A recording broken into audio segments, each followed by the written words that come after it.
আরে আরে আরে এত সাত সকালে হঠাৎ ধুমধাম করে তুমি কোথায় চললে বলো তো ম্যানেজার বাবু? রূপক স্যারের সাথে মিট করব। আমার কথা হয়েছে একটু আগে স্যারের সাথে। আহা, বড্ড কাঁচা মাথা তোমাদের।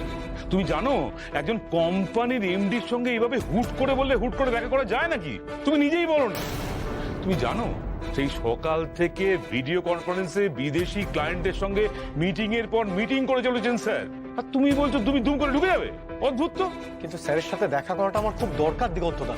আরে বাবা, আমি তো আছি মুশকিল আসান, তুমি আমাকে বলো না তোমার সমস্যাটা কি হয়েছে? আসলে দিগন্তদা, ব্যাংকের এজেন্টরা, গ্রাহকরা আমাকে তাড়া করে বেড়াচ্ছে।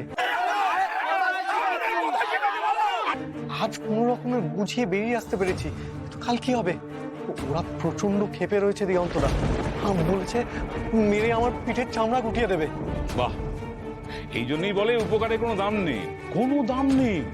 তুমি নিজেই বলো না, রূপক স্যার এতগুলো বেকার ছেলে মেয়েকে চাকরির ব্যবস্থা করে দিলেন, আর তারাই কিনা ভয় মরছে, আর শেষে তুমি কিনা স্যারকে সন্দেহ করছো।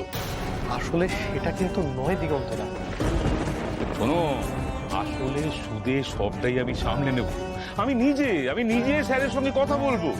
তুমি শুধু এই কয়েকটা দিন ওদের একটু সামলে শান্ত করে রাখো। আরে বাবা, তুমিও তো ব্যাংক ম্যানেজার, তোমার কি দায়িত্ব কম নাকি? হ্যাঁ, তা ঠিক, দায়িত্ব কম নয়। হ্যাঁ, কিন্তু কি বলুন তো, ওই দায়িত্বের ওপর যে শিলমোহরটা পড়ার কথা, মানে যে অফার লেটারটা, এত বছর হয়ে গেল ওই অফার লেটারটা এখনো পাইনি দিগন্ত। আরে ভাই, তুমি তো নিজেই দেখছি উল্টো সুরে কথা বলছো। দেখো ভাই, তুমি একটা সামান্য এজেন্ট থেকে এত বড় ব্যাংকের ব্রাঞ্চ ম্যানেজার হয়েছো, এত টাকা তুমি স্যালারি পাচ্ছ, আর ওই সামান্য একটা ব্যাপার নিয়ে তুমি চিন্তা করছো? আরে বাবা, এই অফার লেটারটা একটা সামান্য ইমেলের ব্যাপার, তাই দিয়ে কি তোমার সংসার চলবে নাকি বলো তো? দাদা, সামনে আমার বিয়ে, অফার লেটারটা আমার খুব দরকার, জানেন তো। মানে ওই মেয়ের বাবা কিছুতেই বিশ্বাস করতে চাইছে না, আর এতদিন ধরে ঠিক করে রাখা বিয়ে যদি সামান্য একটা অফার লেটারের জন্য ভেস্তে যায়, তাহলে।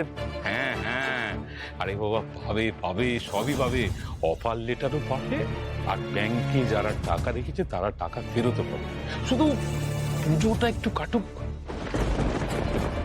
আর হবু বউকে নিয়ে একদিন এসো, আমি স্যারকে বলে রাখবো, তিনি তোমার বউয়ের জন্য একটা ভালো চাকরির ব্যবস্থা করবেন, বুঝেছো?